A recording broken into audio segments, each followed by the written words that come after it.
So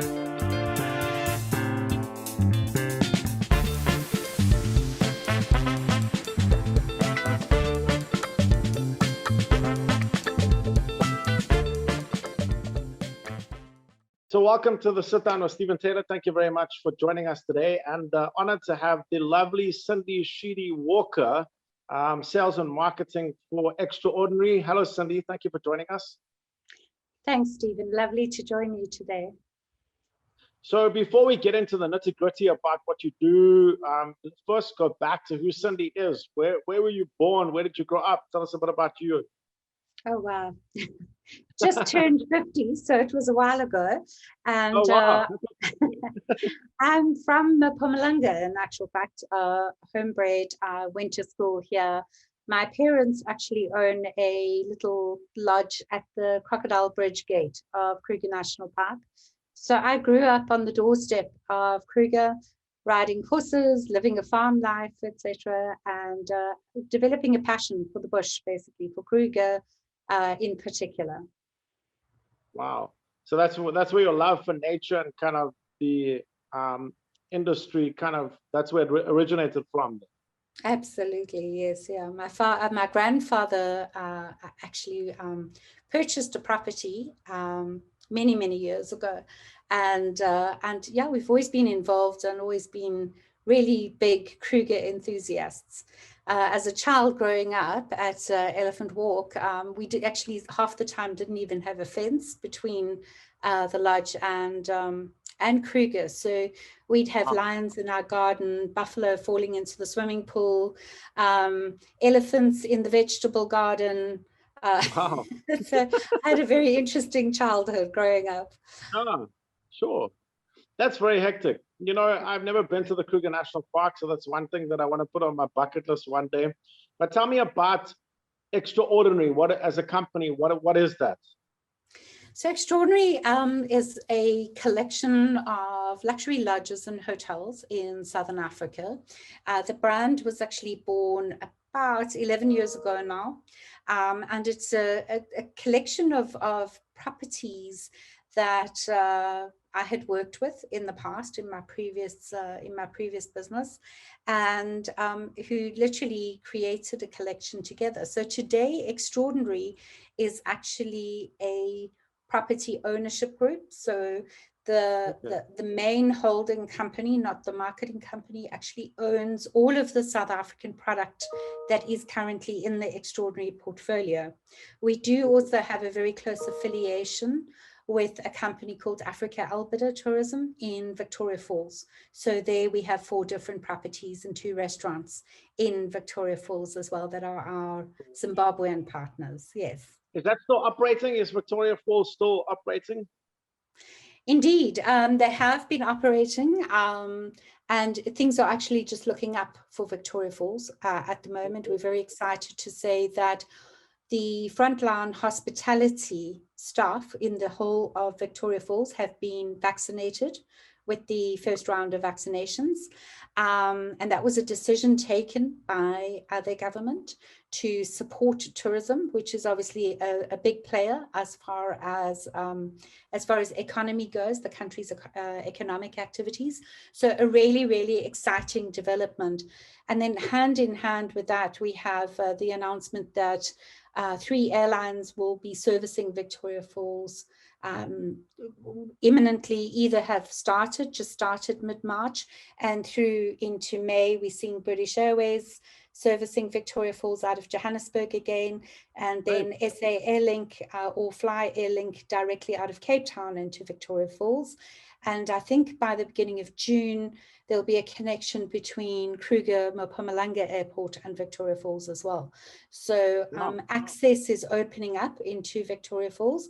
And so for South African travelers, it's great because South Africans obviously not traveling to Europe. They're not traveling to islands at the moment and are looking to travel out of the country safely and effectively and well priced as well. So our properties up there, which consist of the Victoria Falls Safari Lodge, one of the top Condé Nast lodges in Africa, and the sister lodge Victoria Falls Safari Club, have actually launched for the first time a South African rand rate, because being usually a US dollar economy, they would usually charge US dollars, but really wanting to attract the South African travelers. And I think it's just the perfect opportunity for South Africans to get away from it all, travel up to Victoria Falls, and yeah, be charged in rands, a rate which, you know, we haven't seen the likes of for the last 10 years. So really an exciting destination that we can look forward to traveling to in the next couple of months. So there we were a year ago doing our thing, well, a little bit more over than a year ago, doing our thing, thinking life is just the greatest thing ever. And then boom, come the 26th of March, I think it was, we went into a level 5 strong lockdown. And that kind of changed the game. That kind of changed everything for all of us, not only in South Africa, not only in Africa, but around the whole world. How has COVID-19 affected you and the things that you do as a company and the tourism industry as a whole? Oh, how much time have you got, Stephen? Well, It has been a roller coaster ride, shock, disbelief, unprecedented, all of these words. But at the end of the day, humans are so resilient, and the tourism industry specifically is a very closely knit community.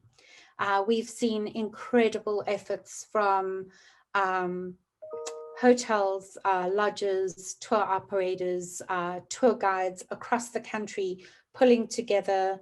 Overnight, you've seen these incredible groups, WhatsApp groups, etc., popping up where people are really keen to help each other with information, with support. We've seen a lot of very good support from some really strong leaders and thought leadership coming through. The industry is populated by some very special individuals that lead associations such as SATSA, such as TBCSA with Chief, such as obviously David Frost, the Fedhaza community, etc. And everybody has really pulled together so successfully to get the messaging out there, the point across, to really lobby for opening up, allowing tourism travel to open, putting in place these very, very robust protocols, which have really worked extremely well for allowing the hotels and the properties to operate safely. And yeah, I mean, within a very short period of time, those protocols were ratified and decided upon and developed. And I think a lot of the regional areas actually followed South Africa's example and South Africa's original protocols in implementing in their own countries. So for the first couple of months, we watched all of that go by. All of our properties were closed, along with all other properties in South Africa. And then we saw the announcement of interprovincial travel being allowed, initially business travel being permitted. And in a stepped approach, we reopened our properties, obviously focusing our energies on the South African leisure traveler. By then, South Africans had had enough of being locked up, not being able to exercise. And, you know, the bush is very close to most of our hearts. So everybody wants to just get into the bush and away from the cities and away from the COVID. And we saw a massive interest from September to December last year in traveling to our lodges. In actual fact, our weekends were well supported. Bear in mind, obviously, South African guests are offered a very, very special pricing structure in order to make these lodges affordable for South Africans on a South African rand. So we've been very fortunate and really, really grateful for the support that we've had out of the South African market. Now, looking forward, as I said, with Victoria Falls, we're looking to create a regional bubble and take South African travels out into Victoria Falls as well. Wow. So obviously last year and every year you create a marketing plan that you want to execute for that year. Now, obviously in the beginning of January last year, you probably had your action plan of what you want to achieve in last year. Tell us how that changed, how COVID changed everything, and what is your marketing action plan now? How is it different to what you wanted to achieve? Well, the shock of all shocks, I have a big calendar on the wall where I put all my travel and all my international travel, all my dates. Generally, I would do about 6 international trips a year to market our company to the international markets. We would do a lot of FAM trips or site inspection trips with our customers here. Well, overnight, literally, we could just take a razor and take everything off that list, because first and foremost, non-essential travel gets pulled back and costs get reined in. So there's no point in traveling. We've also seen the mushrooming of this virtual world. I mean, this is a classic example of it.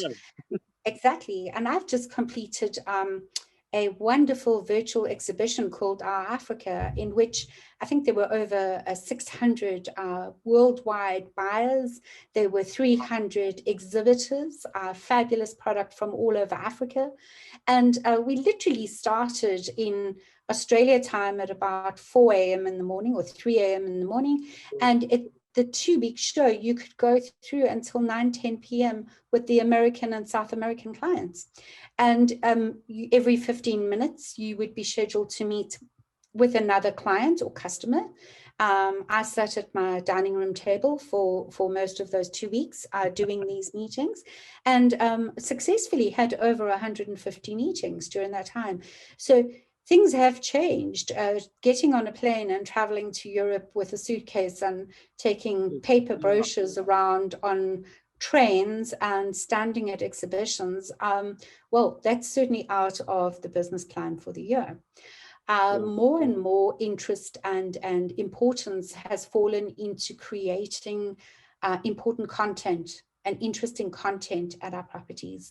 So we have really focused our energies on training up staff, on creating video content, on promotions that target specific clientele, advertising on various platforms from Google through to social media platforms, etc. And whatever little bit of marketing budget is available is going directly into very targeted spend to actually attract customers that have either traveled to us in the past or have demonstrated an interest in our specific region or specific offering that we actually have. So it is a big change, and it's a very focused change that we've had to deal with. I think the biggest shock to me is having to stay at home with my family for almost a year. And that was a big difference. My youngest child is 15, and I don't think he's ever seen as much of me as what he has in the last year. So positive or negative, yes. that is the truth.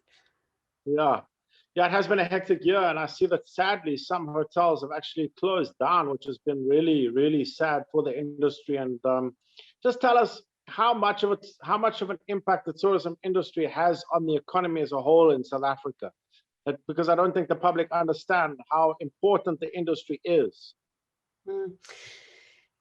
I have heard it said that it is, in fact, the second biggest economic driver, not only the first tier of tourism, but related industries. So there's so many related industries to tourism, whether it be retail, restaurants, car manufacturing, etc., etc. So it's quite a wide base, and I believe that there are some 1.7 million people that are employed through the tourism industry and related industries. So it does play a very important role in our country's economy. It is also the one industry that is so quick to turn on foreign currency and actual returns by people starting to travel literally overnight, that it's a much quicker industry to offer recovery in the economy. So I really hope that the investment in the industry and the support from government that we're seeing in industry continues, because it is important. It's also an industry that has very wide-reaching roots. So it goes through to communities,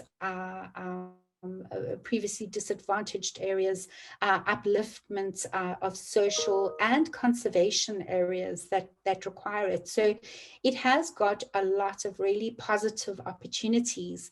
And I do think that if COVID has done anything positive, I think it's made us more aware of the requirements of upliftment in communities, peripheral communities to our national parks, to our protected areas, and also our conservation, the importance of preserving the wildlife that we have in this country, which is a huge asset to the future of tourism and protecting the economy that tourism will influence.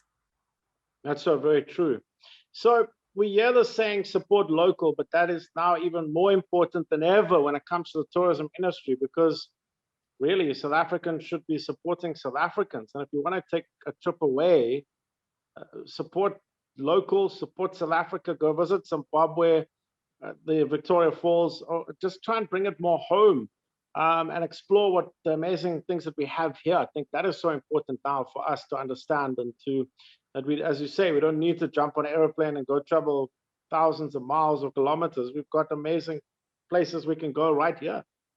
Absolutely. There's so much opportunity. And again, there we have seen, if you follow social media, etc., you see friends that would normally be skiing in December visiting Agrabis.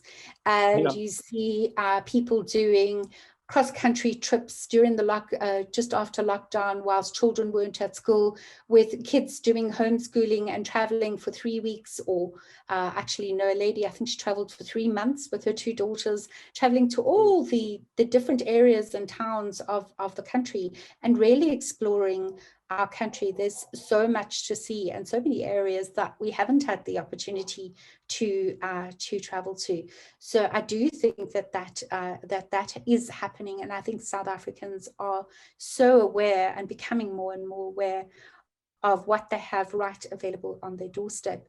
I think the SADC region and the importance of our neighbors and the close collaboration with our neighbors is something that definitely needs more focus and support. And I look forward to working closely with our Victoria Falls destination, but likewise other areas, Namibia, Botswana, all fabulous areas for social distancing, ease to reach. I mean, whether it be driving or easy, quick flights to reach.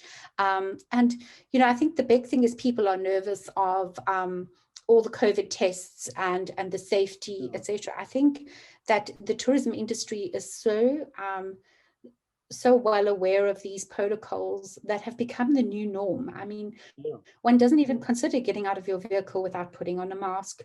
You don't get back in and touch your steering wheel without sanitizing. We've all literally been brainwashed by it, and it's working. So let's utilize that. And I think our neighbors are on exactly the same track. So by extending and creating a very strong travel bubble in the SADC area between these countries specifically, I think we can still travel, we can still get away from it all and stay a little bit closer to home for now, whilst we wait for our destinations further afield to get sorted out and be able to welcome us back. So tell me about the Cape Milner Hotel that's situated in Cape Town in the heart of the city. Beautiful venue. Love that hotel. one of my hidden gems. Tell me about that hotel and how that has gotten through COVID, and what people can look out for at the hotel. Yes, you've been a firm supporter of the Cape Milner for many years, Stephen. So a wonderful location. The Cape Milner has really had a very long history. It was, in fact, one of the first homesteads or inns in those days, back in, I think, 1780 when it was first established. So it actually is the original building is a listed building, and it has then mushroomed around it with the more modern areas of the rooms that where we have all of our standard rooms and our suites, the restaurant area, etc., and the new, obviously, glass lounge. So we focused very much since we reopened on the 15th of December on appealing to a clientele that is looking for something very unique, boutique orientated, suitable for guests that are self-driving, either renting their own vehicles, etc. But it's also quite a popular little spot in being that there's it's right on the side of Kloof Street, literally, and all those great restaurants and the boutique shops and the galleries in that area. So it really sits in a beautiful area. It's close enough to beaches, to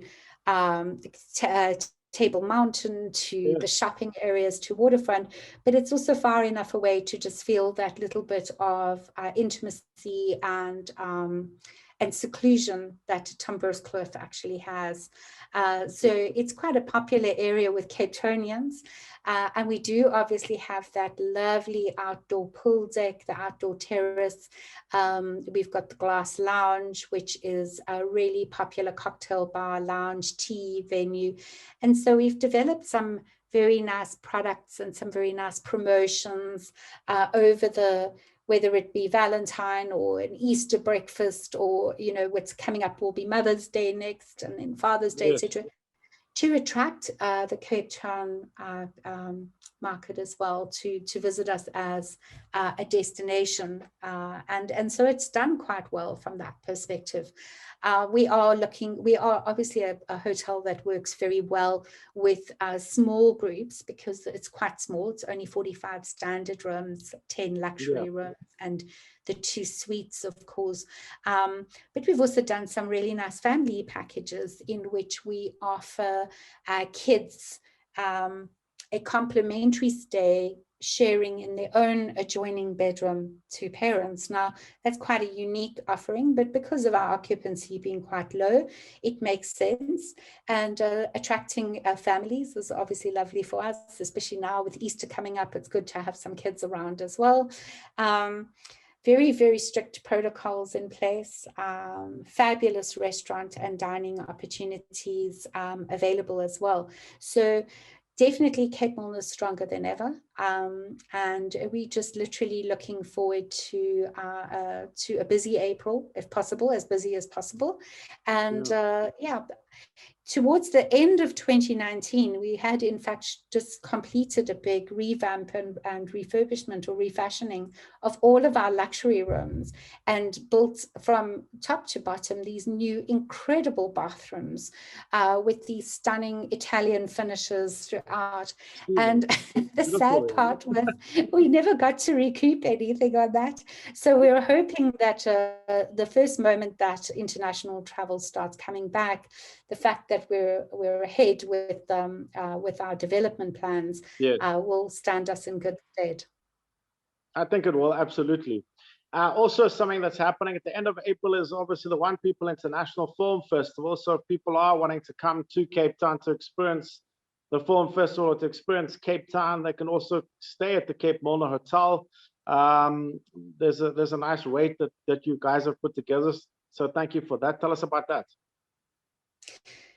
Yes, we've the Cape Milner has always been a very firm supporter of the film industry and the production market as such. We're a firm favorite of a lot of production companies that actually stay with us.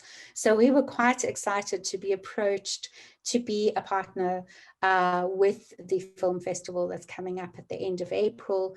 And so we're happy to put forward a really, really attractive rate, and looking forward to get some pickup from there. And I believe that it's a rate that is about 650 Rand per person sharing, and about 900 Rand per person single, which includes a really, really good breakfast in the morning as well. And obviously stunning accommodation as well. No, that's true. And thank you, Cindy. I appreciate your time. I see that, wow, we can go on and chat for the whole day, but we'll have to get you on again. That's so sweet of you. Thank you. Thank you for the amazing conversation. I really enjoyed it. So people should definitely go and check out the Cape Milner Hotel.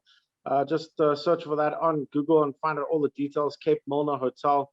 And Extraordinary, is there a website?